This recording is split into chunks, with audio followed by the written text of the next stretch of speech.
Hello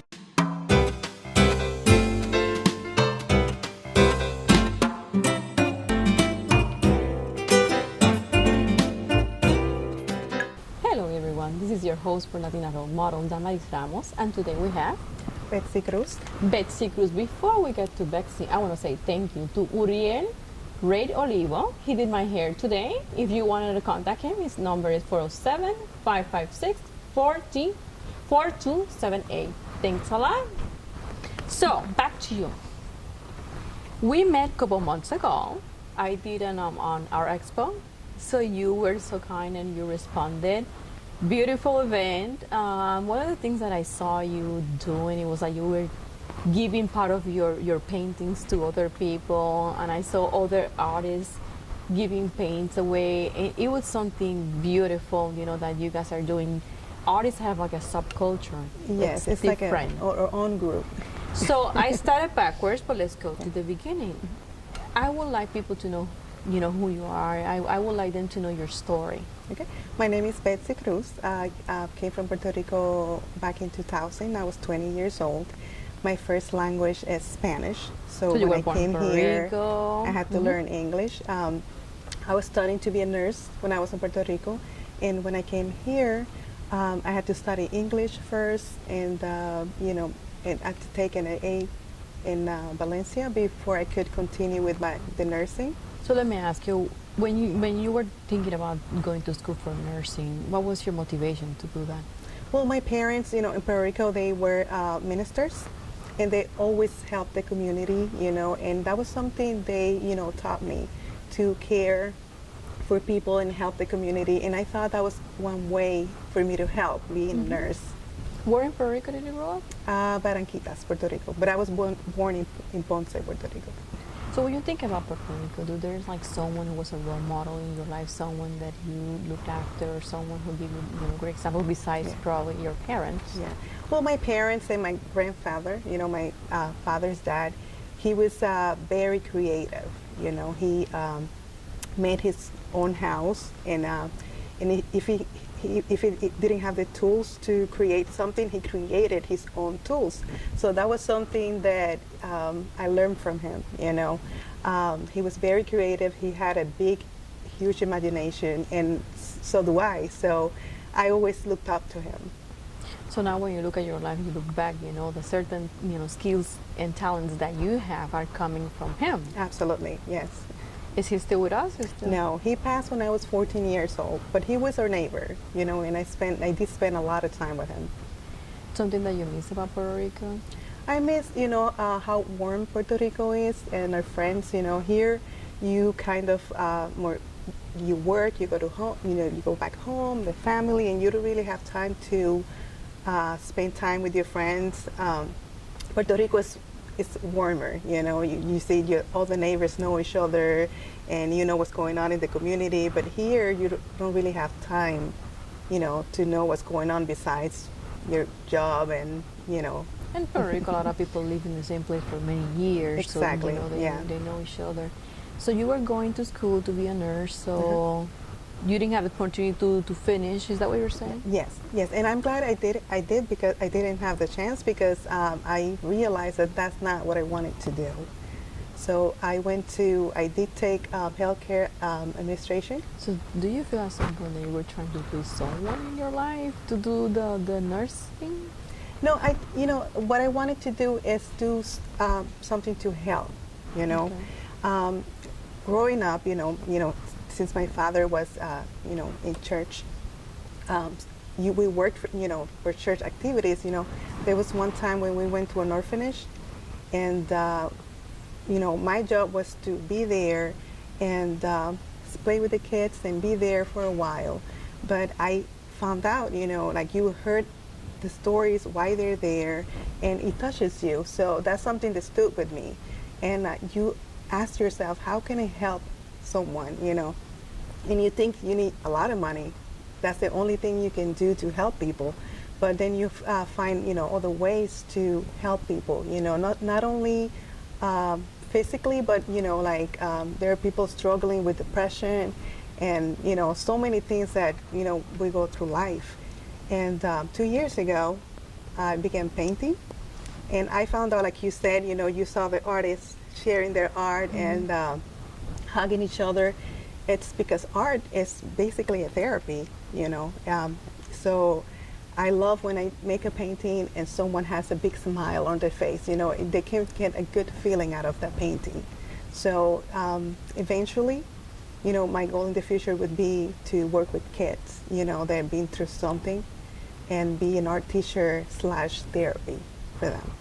Because therapy, like you said, like people express themselves, and we had a painter before too. She also mentioned that, Eliana, she mentioned how it was a healing process. Absolutely, yes. So when you think back of your days of doing things for others, how do you think that impacted you? How do you think that, made you the person you are?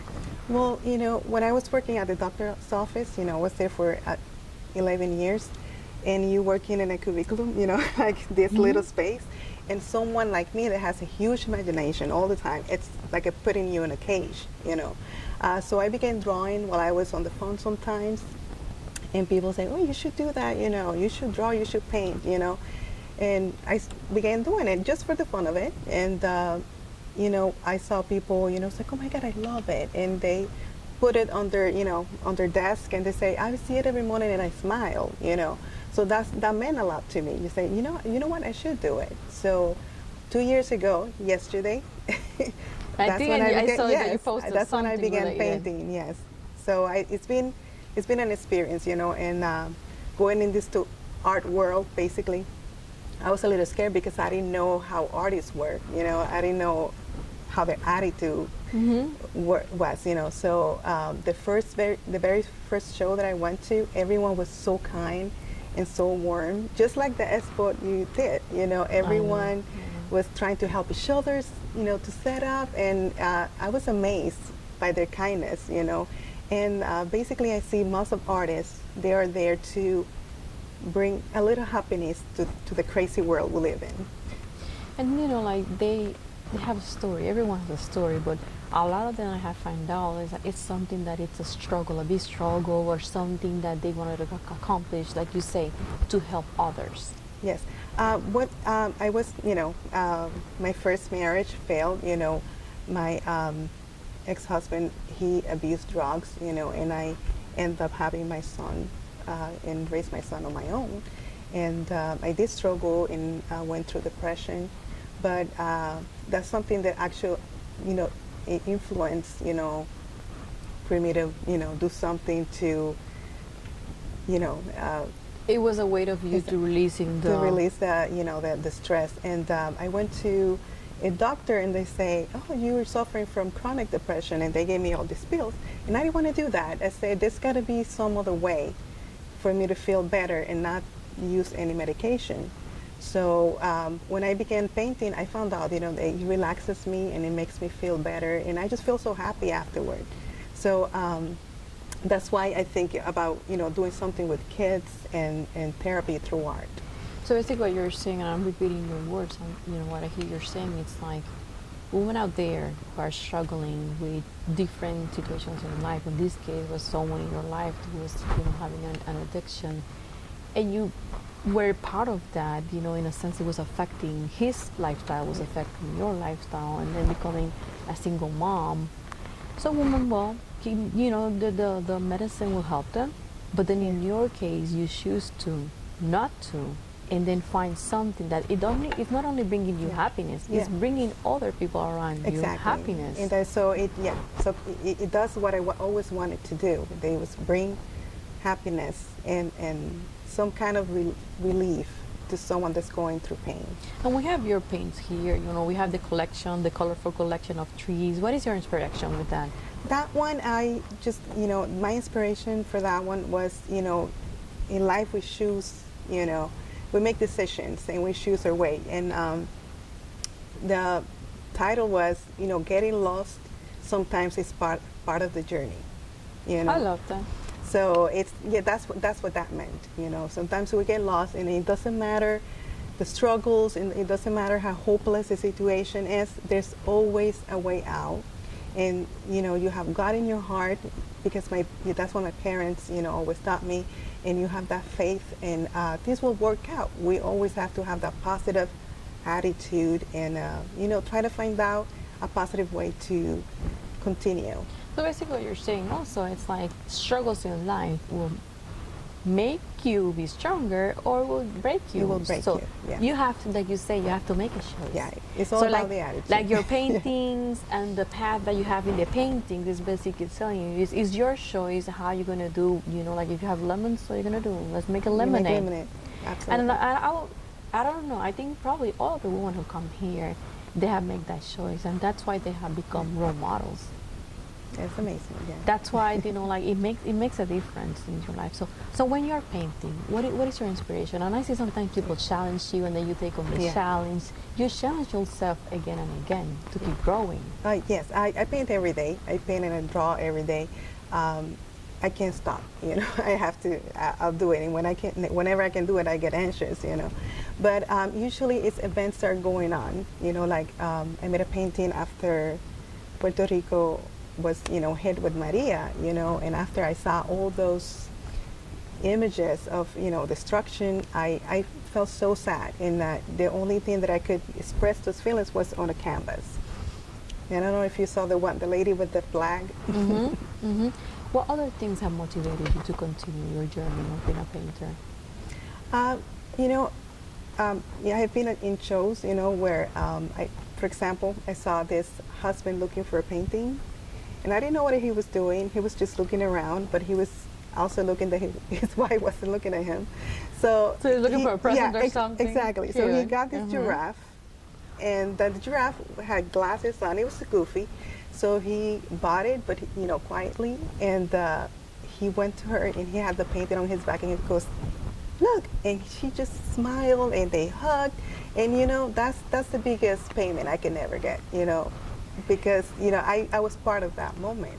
When you look at your paints, which are the ones that you say these are the ones I really identify with?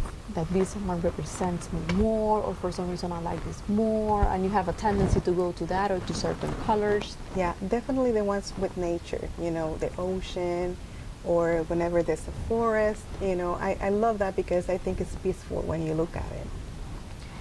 For a woman out there that are struggling in life, what would be your advice? To never give up.